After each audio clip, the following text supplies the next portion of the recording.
Educador, pedagogo e filósofo, Paulo Freire é o patrono da educação brasileira.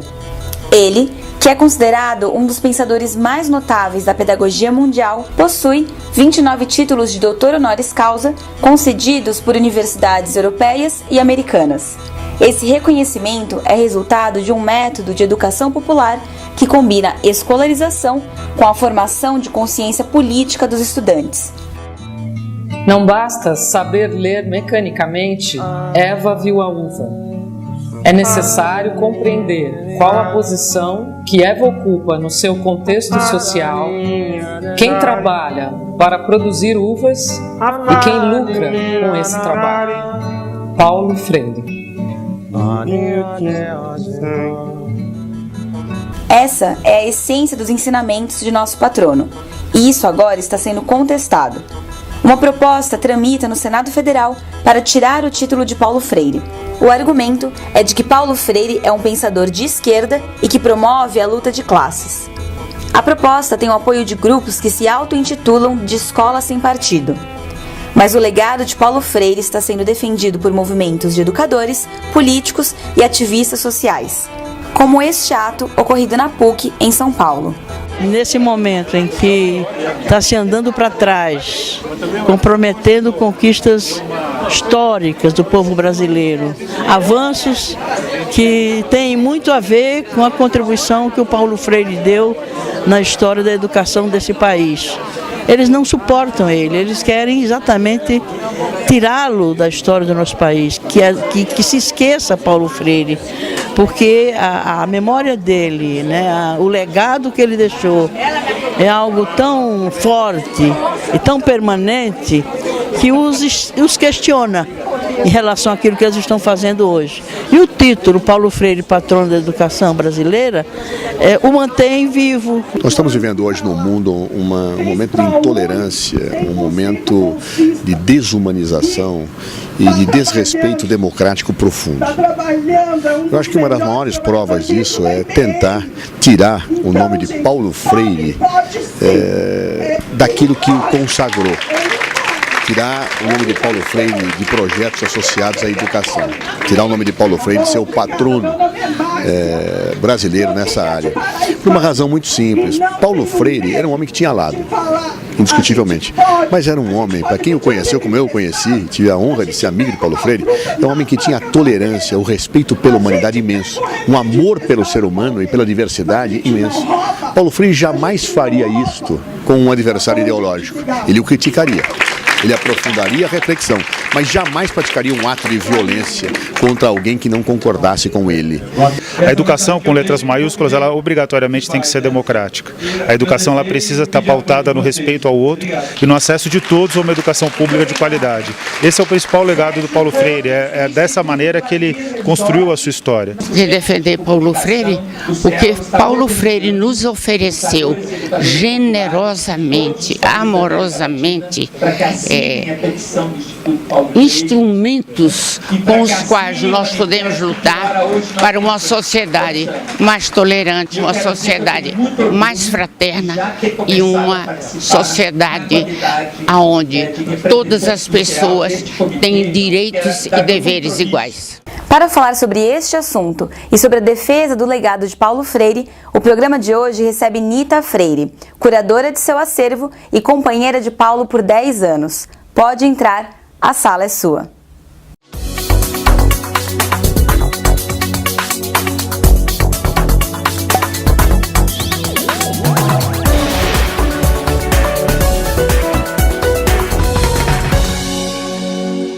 Olá!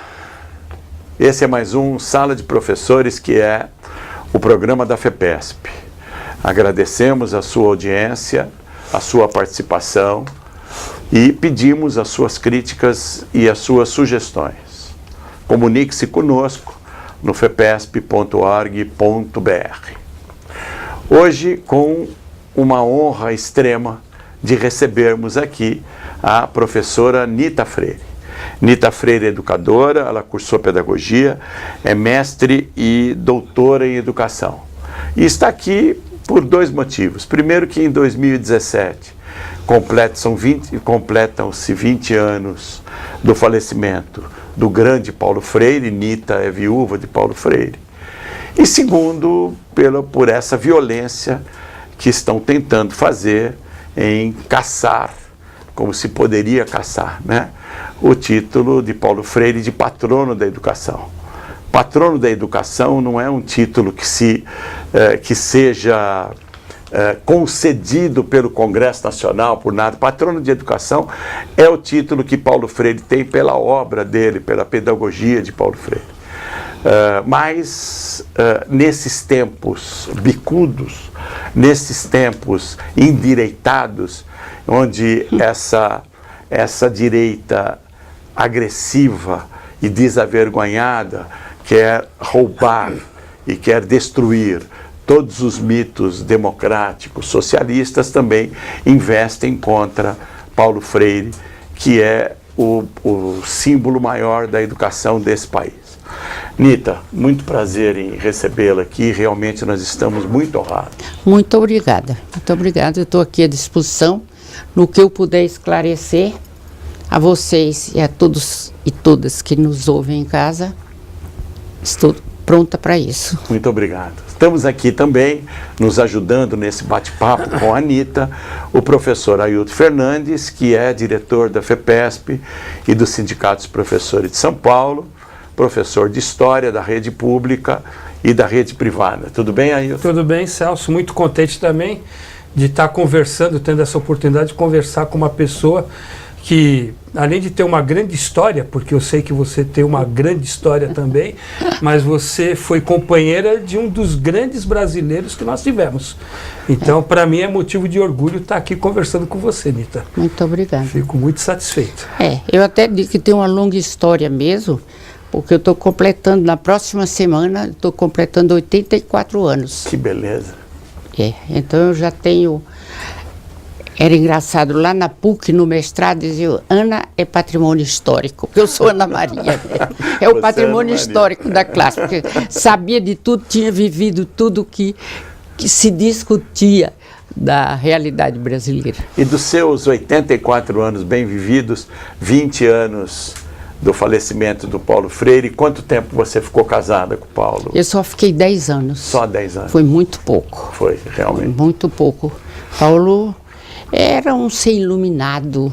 Paulo era um gênio em inteligência, numa simplicidade, numa humildade muito grande. Porque uma pessoa com a capacidade e com a intelectualidade e com a genialidade de Paulo Freire, realmente que sabia que estava diante de todos, teria que ser também uma pessoa que se entregasse, uma pessoa que se dedicasse realmente a esse trabalho de catequese pedagógica mesmo. O Paulo nunca vem sendo acusado aí, depois a gente vai entrar. Por quê que tem grupos fazendo isso, não é? Qual é o interesse desses grupos? Mas dizendo que Paulo fazia doutrinação. Paulo nunca resolveu nada por ninguém, nem pelos filhos, nem por mim.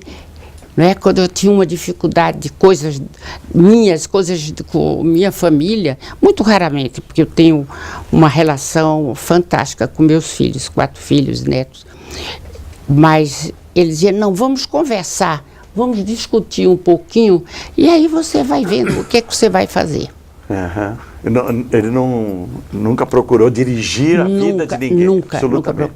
Nunca procurou. Eu fico muito contente de ouvir isso, porque me parece que a pedra de toque da atuação do Paulo Freire são várias, mas uma chama atenção.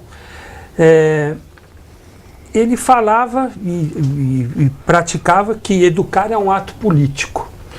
E no ato político há essa dialética de você se relacionar com a pessoa e não necessariamente você dá as respostas. Exatamente. Me parece que esse ato político, ele é mais feito de perguntas para que as pessoas descubram a verdade que está dentro de si. Então, era mais ou menos isso que o Paulo Freire via na vida, que você retratou agora? Quer dizer, para Paulo, o professor que quer botar na cabeça dos seus alunos, o pai botar seus valores na cabeça dos seus filhos, é tratar o outro como um objeto, uma vasilha vazia que você vai enchendo de conhecimento, como se isso fosse conhecimento. Quer dizer, você só conhece quando você apreende a substantividade daquele objeto que você está focando, que você está analisando, que pode ser a lua, ou o mar, o maremoto, o tsunami, essa política horrível de direita que estamos vivendo hoje. Qual que seja o objeto que está sendo analisado, você tem que fazer essa dialética. E para Paulo era isso, ele sempre devolvia a pergunta com outra pergunta, não é? Quer dizer, era uma dialética diferente da dialética socrática, porque era uma dialética concreta. Sim. Né? Então, se você queria discutir até o nada, o vazio, mas você tem esses como objetos de análise, o vazio ou o nada, não é? Então, passo a ter concretude na sua inteligência crítica. Então, é isso. A inteligência é uma construção. A inteligência é uma construção. E é um ato político porque é construído entre seres humanos. E a inteligência... a gente desenvolve a inteligência socialmente. Nós não podemos desenvolver inteligência sozinhos. Crianças que na Índia, geralmente nasciam mulheres, as mães abandonavam, porque mulher não valia nada, então era melhor já abandonar. E passam a viver como macacos, pulando de galho em galho. E quando são capturados, descobertas e trazidas para a civilização, elas não se adaptaram e morreram. Porque você tinha que aprender a andar, a falar, a se comunicar, socializar, tudo, a comer. Então não foi possível. Foi uma tarefa grande demais para algumas meninas encontradas assim na selva. Isso mostra o quê? Que a minha inteligência, sou eu que procuro o que eu quero ser, como eu quero raciocinar, o que eu devo fazer, que obrigações eu tenha. Mas isso, quem me dá é o outro. Quem me dá é o outro. Quer dizer, é no diálogo com o outro que eu vou me descobrindo enquanto um ser da sociedade. E o conhecimento é construído. E o conhecimento é construído coletivamente. Construído coletivamente. E principalmente com os elementos que tem na comunidade onde nós vivemos. Isso. Que era o que o Paulo Freire sempre... É partir daquilo que se tem, isso. Não é? Quando se falar tijolo no meio de alfabetização, é porque foi uma palavra especial em Brasília, que era uma cidade em construção. Sim. Não é? Então era uma palavra maravilhosa, 3 sílabas, e que você podia juntar. E que era concreto. Que se encontrava em todos os cantos. Em todos os cantos, mostravam por slide, por foto, por qualquer coisa, se mostrava um tijolo. O que é isso? É tijolo.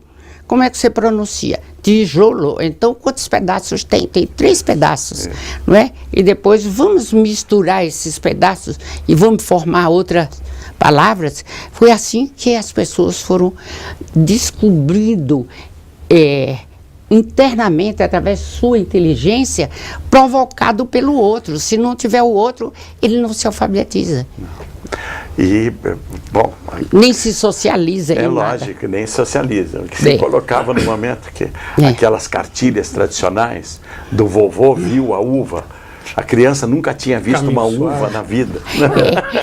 Como é que ela poderia aprender se ela nunca viu uva, não sabe o que é isso? Não, né? Pois é. Lá em Recife, quando Paulo começou a ser conhecido através de um método de alfabetização, que tomou o nome dele, então existia uma cartilha. Sim.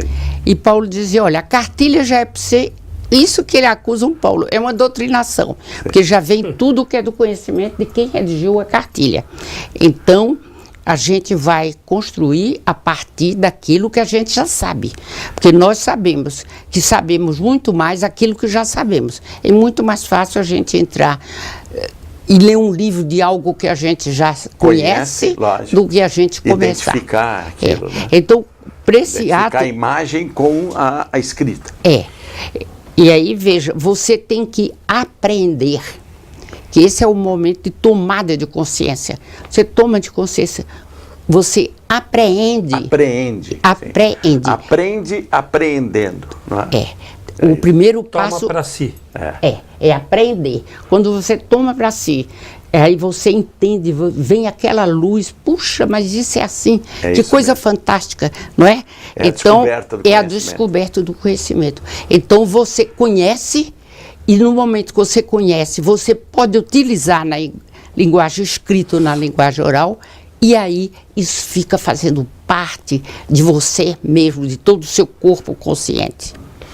Muito bem. Tá tão agradável esse papo que até a gente deve ter estourado um pouquinho do primeiro bloco. É maravilhoso poder estar falando com Nita Freire, que também é uma pedagoga, educadora, e a gente vai ter só um intervalinho agora e volta daqui a pouquinho. Fica aí porque o papo está muito bom. Até já.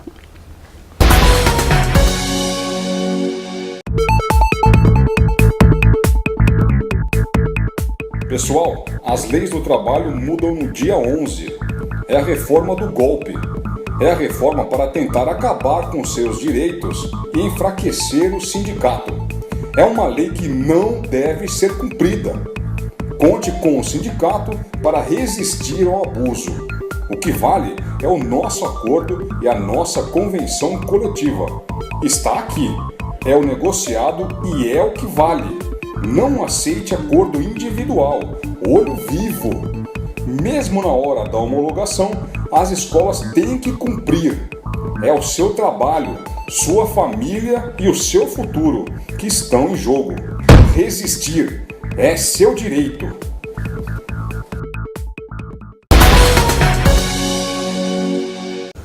Estamos de volta então com Sala de Professores, hoje com a honrosa presença da professora Nita Freire, que viveu durante 10 anos de sua vida com Paulo Freire e que está honrando hoje o nosso programa com a sua presença, juntamente aqui com o meu companheiro e colega, Ailton Fernandes, que estamos aqui nos deliciando com o papo da Nita.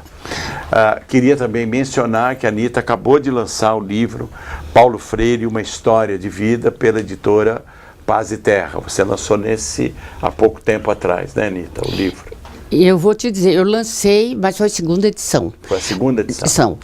Pela Paz e Terra, na Bienal do Livro do Rio, em agosto. Tá. Eu fui lá, houve o lançamento. Esse aí é um livro que elas tentaram, eu fiquei 2, 3 anos corrigindo, tentando diminuir, porque o livro tinha 400, 700 páginas e continuou. Muita coisa foi retirada e ainda continuou com esse monte de páginas aí. Porque eu falo muito, mas eu escrevo mais, então não é fácil. E tinha que atualizar a linguagem portuguesa, sim, que mudou as regras aí, ortográficas, e também o currículo de Paulo não para. Sim, não é? Agora mesmo no intervalo vocês estavam dizendo, nesse mês de novembro, quer dizer, Paulo foi contemplado com o acervo dele como acervo documental de abrangência mundial. Eles cada vez dizem... Foi considerado patrimônio histórico mundial, o acervo de Paulo Freire. Patrimônio documental histórico da humanidade.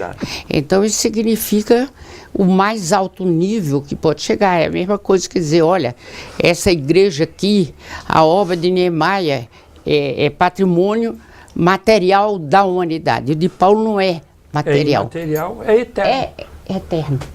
O de Paulo é eterno. É um patrimônio não é? Eu estou vendo aqui retratos de intelectuais. Há poucos dias atrás, Mário Sérgio me disse, Mário Sérgio Cortella, aí, todo educador conhece hoje. Sim. Ele disse, olha, Nita, vou te dizer, o único intelectual brasileiro que continua vendendo muito é Paulo Freire. Paulo Freire. Inclusive, em 2016, 2 pesquisas feitas, uma nos Estados Unidos e outra em Londres, todas as universidades de língua inglesa do mundo, quer dizer, indo desde Nova Zelândia, Austrália, a Grã-Bretanha e os Estados Unidos, que Paulo é o terceiro autor da área de humanas, vamos dizer, mais lido, mais indicado e mais citado nas universidades. E que estranho, né? Porque eu fiz licenciatura na época da ditadura e só consegui ler Paulo Freire em espanhol, porque Paulo Freire não era editado na língua portuguesa, porque foi uma violência que fizeram com a obra de Paulo Freire, que foi banido, que foi exilado, etc. E a gente não tinha obra do Paulo Freire em português. Eu li Pedagogia do Oprimido em espanhol. E para fazer a linkagem, e agora estão tentando conspurcar a herança educacional e intelectual de Paulo Freire. Fala um pouco sobre esse movimento que quer retirar de Paulo Freire o título, como se pudesse retirar o título de patrono da educação brasileira. Eu acho que não pode, porque o mundo inteiro já está sabendo. Eu fui divulgando para muitos intelectuais de várias partes do mundo e eles estão respondendo, estão assim dando um manifesto que nós fizemos, nos organizamos. Eu, Erundina, o Daniel Cara e outros tantos, nos reunimos e lançamos esse movimento em prol da educação democrática, que é o que Paulo queria e o que ele praticou, Sim. Não é? Então, eu fico dizendo, esse pessoal, que eu vou citar o nome, infelizmente, esses jovens que ficaram aí nesses bate-panela de rua e que depois se organizam sem nenhuma intenção política, como se pudesse haver um movimento, uma atividade, uma educação, propor uma educação sem ela ser política. Então, que depois se transformou no que é hoje o Movimento Brasil Livre. Esses e outras pessoas de comportamento bastante socialmente condenável, se juntaram, agora hoje ali no jornal que eles brigaram, tá o cara e o grupo, e resolveram que iam pedir a revogação, não tem um outro termo jurídico, do título que Paulo teve aprovado pela Câmara, pelo Congresso Nacional, sem diferença de nenhum partido. Todos votaram em Paulo. Sim. Quer dizer, Paulo foi aceito. Paulo ainda é um livro, sobretudo a Pedagogia do Oprimido, que eles analisavam autor e um livro. Então, pegaram esse de Paulo, que é mais conhecido no mundo todo. E diz, é o terceiro homem mais estudioso, mais estudado no mundo, mais que Marx, do que Engels, do que Foucault, do que Habermas, do que todos que os brasileiros falam, quase assim de joelhos, adorando, né? E Paulo está muito na frente deles, não é? E a gente vê pessoas, Paulo diria, se ele tivesse vivo, pessoas mal amadas. Sim. Ele dizia, quando a pessoa gosta de fazer uma ruidadezinha, que às vezes não é uma ruidadezinha tão pequenininha, é uma ruidadezinha bem grande, como esse grupo está querendo fazer, e que não vão ganhar, porque nós estamos tendo endosso do mundo todo. Sim, mas é isso. Além da maldade, é destruir símbolos da democracia. Sim, exatamente. E da construção de uma educação política. É isso que eles estão eles estão a serviço disso. Eu até acho que esse movimento começou, a questão de 1 ano e meio, talvez, atrás, no princípio do governo... Deste governo que está aí. Disso que está aí. Apareceu, um dia eu abro o UOL, está lá a página, retratinho de Paulo, disse... Biografia do professor Paulo Freire é alterada na Wikipedia. Eu li, aí já estava todas essas histórias que estavam nas passeatas, que Paulo era comunista, que fazia doutrinação, que ele não tinha pensamento próprio, que ele copiou Marx, que ele copiou Engels, que ele... dizendo coisas terríveis contra Paulo. Não, e absurdas, né? Completamente absurdas. Completamente. Paulo não copiou ninguém. Absolutamente. Não. Paulo é único. Paulo é único. Inédito. Aliás, é o que distingue o intelectual. Lógico. É a originalidade. Exatamente. E o método Paulo Freire foi original na sua raiz. E permanece. Por isso que ele jamais deixará de ser o patrono da nossa educação. Lógico. Jamais. Né?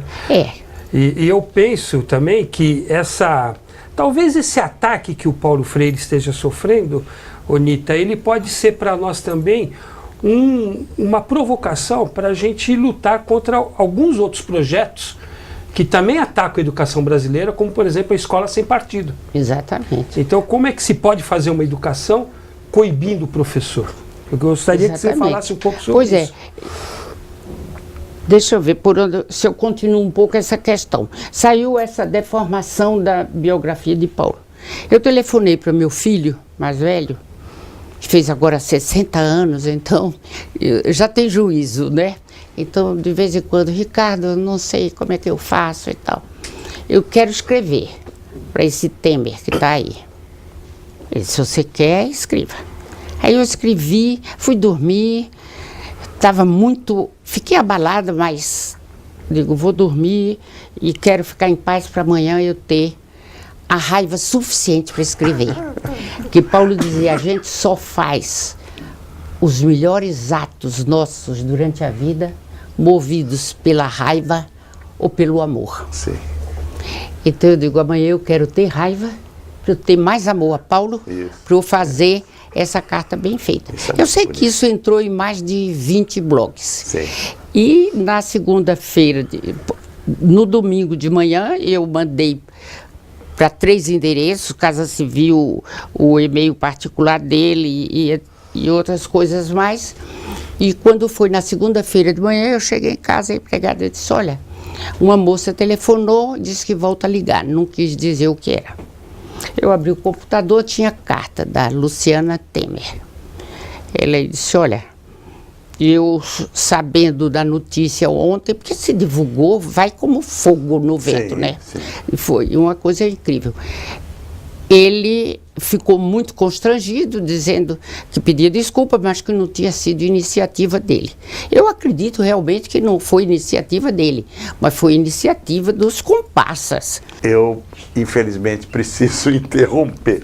Eu acho que a gente vai ter que convocá-la um outro dia para a gente falar um pouco mais, porque a conversa foi tão boa e transcorreu tão bem e tão fácil que nós deixamos de falar da escola sem partido, mas vamos falar numa outra oportunidade. E eu não sei se é bom a gente dar muita trela para esse povo aí, não, Unita, viu? Porque esse povo não merece essa citação toda.